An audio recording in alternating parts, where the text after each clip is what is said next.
I bet it was really good. You were mowing the lawn, or you were tending the garden, or you were running or playing sports or something like that, and it was hot, and you had some water to drink. But I want you to imagine if you had to go for one of those days last week without water. What would that have been like? If we had done this service project or this baseball game, or if I had played golf all day and there was no water, what would that be like? You understand? And what would your response be? How would you feel? What sort of things would you say? To understand that and to imagine that helps us enter into this text in Exodus 17 today as we're continuing on in our series in the book of Exodus. We've come to a point in the narrative where, as we read this morning, the group of Israelites were journeying by stages through this wilderness, and they camped at a place called Rephidim. And this was in the wilderness, and there was no water for the people. I don't know what your response would be, but I think their response is pretty logical, don't you? We don't have water. Now, it's bad enough to imagine a scenario where you don't have water and you're in the middle of a desert on a hot day like we had last week. But imagine if you were there, not because you chose to be there, but because God brought you there. God took you there. God rescued you out of this place, which was really bad, obviously. But he's marching you through the wilderness. And by the way, he said, don't worry, I'm God and I'm going to take care of you. Just do this. And so we're going along with this story and we say, okay, God is awesome. Here was the Exodus. This is going to work. He's going to take care of us. He's the God who can do this, who can pull this off. The God who can do this. That's what we learned about his name. But imagine then you get to this point, and by the way, this isn't the first time this has happened, but here it is again. We don't have any water. What are we supposed to think? Obviously, we're thirsty, but I mean, we're not in control here. God is the one who brought us here. What are we supposed to do about this? And so it's pretty logical that they start getting in a fight with Moses, saying, what's going on here? Give us some water. We're all thirsty. And Moses gets mad at them. Why are you fighting with me? Why are you quarreling with me? And why are you testing Yahweh? He says. But in verse 3, the people thirsted there for water, and they grumbled against Moses and said, why have you brought us from Egypt just to kill our children and our livestock with thirst? You know, after all that, and by the way, they don't say, why did God bring us out? It's all focused on Moses. God's not even in the picture all of a sudden. Moses, why did you bring us out? All of that just for us to die 2 inches later in the wilderness? And so Moses cries out to the Lord. He says, what am I supposed to do with this people? If this goes on any longer, they're going to kill me. They're going to throw stones at me and kill me. But God had a plan. Obviously, he knows what is going on here. And he's had this in place all along. But he tells Moses what's going on. He says, I want you to pass before the people. In other words, work your way back through the crowd that hates you and is blaming their situation on you, wants to kill you. But walk back through that crowd and get on in front of them. And take some of the elders with you. Take that staff in your hand. You remember the staff? You struck the Nile with it. I want you to go up ahead and journey past the people. And you'll come there to Horeb. That's Mount Sinai, the same place. There's a couple different traditions about what this mountain is called. One of them calls it Horeb. One of them calls it Sinai. But that's where they're going here. And he says, they're on the mountain at Horeb. And you will strike that mountain, and water will come out of it, and the people will drink. And then the text simply says that Moses did this. Now, there's another story in the book of Numbers that is kind of sounds the same, and some people conflate it. That's a story about like a rock or a boulder in the wilderness, and that's the one we usually picture in our mind, like with Moses and a staff and striking this boulder. In this text, translated rock, probably unfortunately, probably in your translation, but and it is in mine. But the word is for mountain. God's talking about a mountain. He's saying, go to the mountain of Horeb. That's the thing that Moses is striking here. So go on up ahead. It's just a few more steps. Just one more day's journey. Go there, take some elders with you, strike that mountain. And when you strike the mountain of God, what will happen is water will come forth and will create this gigantic oasis. And when the people arrive, they will have water to drink. Okay, so he does that at the end of verse 6. And by the way, we name that place Massah and Meribah. That in Hebrew means to test and to quarrel. And he named it that because of the quarrel of the sons of Israel and because they tested the Lord, saying, is God among us or not? Now, last year we preached this text because it was one of the lectionary texts, and we focused on that question. Is God with us or not? Where is God in these circumstances, in these situations? Today, we're going to take another angle, turn this way and look at it from this angle and see what else there is to see in this text. The narrative of Israel going through the wilderness is a narrative of God taking Israel from one oasis to the next. By the way, this story started back in Exodus 15. They've already had a water incident in Exodus 15. They actually found water, but it wasn't, you couldn't drink it. And so God told Moses to take this tree and throw it in there, and it becomes sweet, and now the people can drink it. But they were complaining on that one too. And we understand why. Because you kind of need water. It says they've been traveling for 3 days without water. That's why they're complaining. That's fine. But now here is the next incident with no water. And the journey through the wilderness is this journey of God taking Israel from oasis to oasis in the desert. But in between are these long stretches of wilderness. And the wilderness means something. It means something literal, physical, but it also symbolizes something in the narrative. It's the story of going for oasis to oasis. And what is this story about?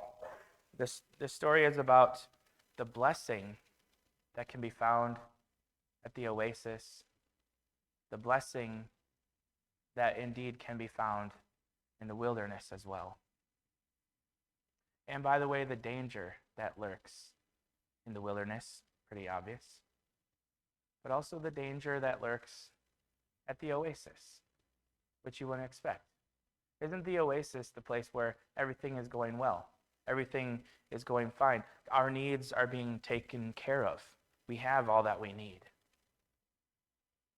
But we find out in this story very quickly that the oasis also has dangers inherent to it. The danger of complacency, the danger of apathy, the danger of ingratitude, or at least a lack of thanksgiving. And once you know it, that's exactly what happens to Israel. Do you know that this story says Moses risked his life going back through the crowds, got to the mountain, struck the mountain with his rod, huge oasis. Remember that this is talking about, like 2 million people, plus all their livestock and stuff. A huge oasis before the mountain, which wasn't there 5 seconds ago. Now it is. And the people are like a day's journey behind. And they're marching towards that mountain. But all of a sudden, the Amalekites attack them. This is what happens in the next part of Exodus 17. We're not going to read about this. But I just want you to know, they get attacked by an army. Joshua leads them in battle. There's a narrative about Jethro, Moses' father-in-law, that sort of thing. So the narrative pushes forward. And then the next thing we read about is in Exodus 19, when the people come to the mountain. Exodus 19 says, in the 3rd month after the sons of Israel had gone out of the land of Egypt, on that very day they came into the wilderness of Sinai. When they set out from Rephidim, that's where we just were, they came to the wilderness of Sinai and camped in the wilderness, and there Israel camped in front of the mountain. Verse 3, Moses went up to God, and Yahweh called him from the mountain, saying, and so on and so forth. Did you see what's missing in the text? Did you hear a story about Israel coming to this gigantic oasis at the mountain of God and celebrating and dancing and singing songs of thanksgiving to God, praising him for this miracle, this oasis, saving their lives? There's nothing about that. The text just goes on. They didn't even mention it. They're just indifferent. Oh, it's about time. Yeah, okay, finally some water. No credit given to God. And by the way, they don't even know what happened. They don't even know how it got there. This is a miracle. Only Moses and the elders know how that water got there. These people are just treated as if it was nothing, not even aware, don't even have the imagination to think about the God who just provided this water for them. The oasis, while needs are being taken care of, also has its own dangers: complacency, apathy, lack of thanksgiving. The wilderness, of course, has obvious dangers. No one likes spending time in the wilderness, literally or metaphorically. Wildernesses come to us in various forms in our life, don't they? They could be a spiritual wilderness, like a dark night of the soul. It can be an emotional or psychological wilderness, like depression. And we know depression's no stranger to this pulpit. I've talked about that more than once here, about my own struggles with that and the wilderness that can be.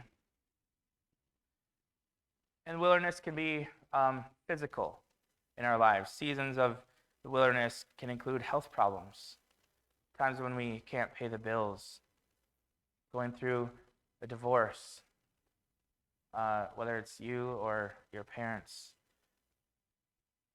dealing with death and grief, or a boss or coworkers that give you a hard time, or a loss of a job. All of those, and maybe the most important wilderness, the most pressing wilderness that we in our time face, which is that of loneliness. Loneliness is a plague now. Despite all of these opportunities to quote unquote be connected to one another, all it does is facilitate loneliness and negate real, true human interaction. People are talking to each other more than ever, and they're more lonely than we've ever been. There's more communication, less human interaction, and that creates loneliness. You can go throughout these neighborhoods and see. You can go in your own neighborhood and see, or the hospital or the college campus or wherever, and you'll see how much loneliness there is. And maybe you know what that is as well. And that's not just because of technology and the internet. Sometimes we're literally alone. Maybe we don't have family or friends, or at least not anymore, and we are actually alone in that way as well. It's a wilderness. And when we're in the wilderness, it's natural to have an expression of emotion, just like these Israelites do. Obviously, they're going to complain that the God who brought them to this place and who said, I'm going to rescue you and take care of you and bring you into this land, and he's not even giving them water. You can complain about that for a moment. You can express, it's healthy to express what's going on in you and to express that emotion. Isn't that what the Psalms teach us? Isn't that what the Psalms are all about? But if you know the Psalms, even those deep, dark expressions of lament and pain, they don't end there. There's a different place that they're moving towards. It's natural to express your emotion, to express your pain via complaint That's good and that's healthy. But there's a danger if that becomes the only way that you're expressing, the only thing that's happening with your body and with your spirit. If it's incessant, if it's chronic complaint, to inhabit that psychological space for too long can be dangerous and even devastating. I was reading an article the other day about this study done at Stanford University about how complaining and grumbling actually can not only rewire your brain to make this your default setting and make it much easier for you to enter into that activity and thought process over time, but it also blocks and inhibits your ability to think, to problem solve. And so we can't. The more you complain, the more you whine. We don't know about this in my house. I actually have kids. I don't know how it happened, but they never whine or complain. I don't. Is that your experience, Tabitha? No. Okay. No, actually, we have normal kids, and they do that all the time. But when you do that, when you go into whine mode or complain mode, you're not able to think clearly. When I was with my friend Steve this weekend, we were talking about this. He said, I have this saying that I give to my kids when they're whining, and it's a pretty good one. He said whenever they're whining, he says there's a 3-step process. Number 1, stop. Number 2, step back, and number 3, think. And that's right. That's exactly what this study is talking about. Number 1, stop. You got okay. Whining is fine. You expressed how you're feeling, but now it's time to stop. It's time to stop grumbling, complaining, because there's no progress going to be made. Nothing positive beyond expression of your emotions, which was a good first step. There is no further growth that can occur after that if we keep whining, if we keep complaining, if we just keep, grumbling about the situation. So we stop that and we step back and we take a look. Let's get a bigger picture here now. I'm right up close to the situation, and all I can see is this, frustration and pain, this thing that I'm grumbling about. But if we step back, we can take a look at the bigger picture. Maybe there's something I'm not seeing. Maybe there's more to understand.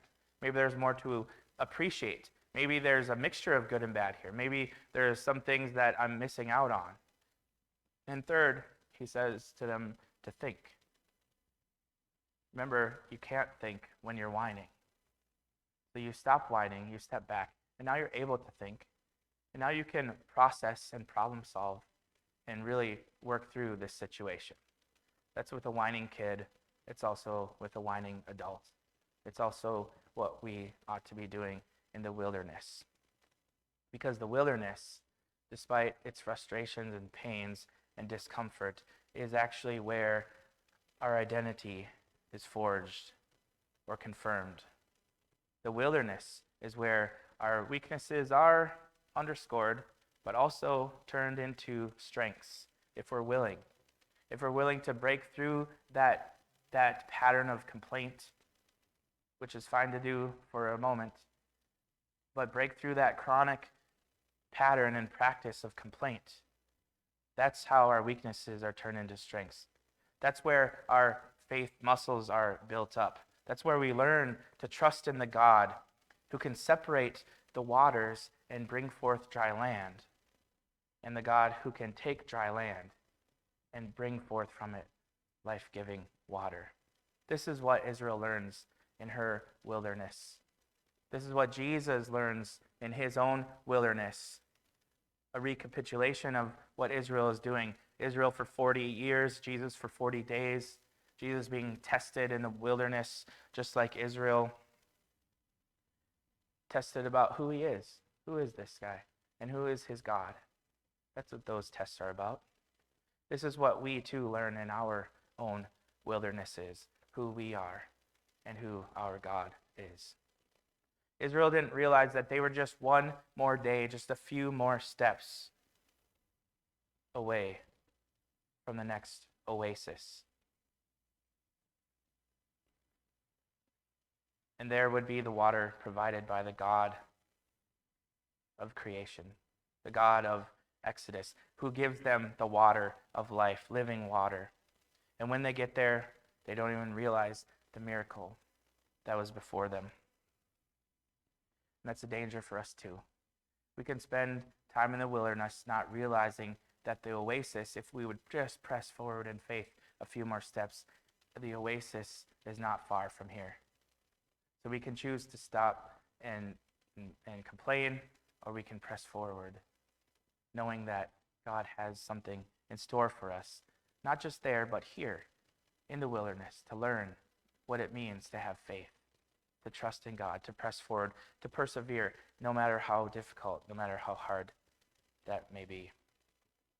And so as we practice this, as we embody this narrative and this story and this way of life, may we continue to persevere through our seasons of wilderness, one step at a time, in faith, being attentive to how God is growing us, how God is transforming us along the way. And may we enter our seasons of oasis with our eyes full of delight in the miracle that is before us, and with our hearts full of gratitude for our God who provides. Let's stand and sing.